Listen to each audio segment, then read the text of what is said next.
Welcome back, students of military history.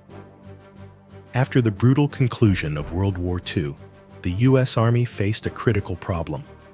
Its fleet of light tanks, like the venerable M24 Chaffee, were becoming obsolete. The Cold War demanded faster, harder-hitting reconnaissance vehicles. Enter the M41 Walker Bulldog. Named after the fallen Korean War General Walton H. Walker, the M41 was a radical departure, prioritizing mobility and firepower over heavy armor. But this ambitious design choice led to a complex legacy. Today, we dissect how this little bulldog became a global success story, despite its inherent flaws.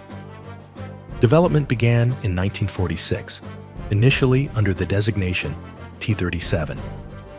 The goal was simple: a light tank weighing less than 25 tons, but armed with a potent gun capable of defeating Soviet medium armor if necessary.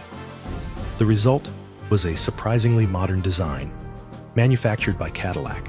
The M41's signature feature was its high-velocity 76mm M32 cannon.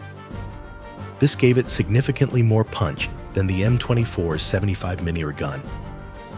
Furthermore, it was one of the first U.S. tanks to feature a power pack arrangement, engine and transmission designed for quick removal and replacement in the field, a true leap forward in maintenance.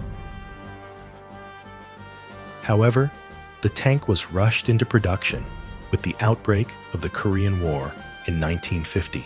This haste resulted in numerous early technical teething problems, including excessive weight and noise.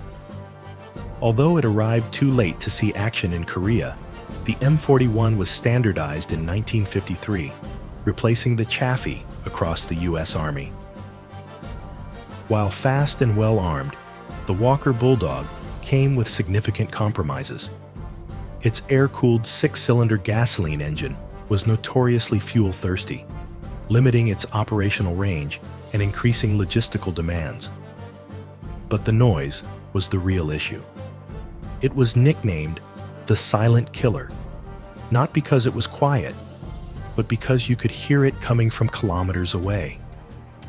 This was a major disadvantage for a dedicated reconnaissance vehicle. Moreover, to keep the weight down, the armor was deliberately thin, only capable of withstanding heavy machine gun fire, making it highly vulnerable to anti-tank weapons like the RPG. Finally, the interior was notoriously cramped. While this was a minor issue for smaller South Vietnamese crews who later used it, American tankers often complained about the lack of space, which hindered crew efficiency and endurance during long missions. Despite its American shortcomings, the M41 was a massive export success. It served in nearly 30 countries, proving its effectiveness in various conflicts. Its combat legacy, however, is most closely tied to South Vietnam, ARVN.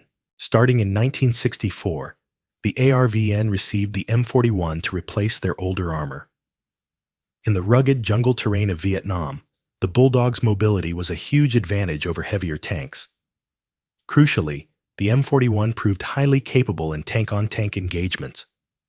During battles like Lam Son 719, ARVN M41 crews successfully engaged and destroyed numerous North Vietnamese PT-76 light tanks and even T-54 main battle tanks, showcasing the punch of the 76mm gun when used aggressively and tactically. Its success in Vietnam against enemy armor solidified its reputation as a formidable fighting vehicle.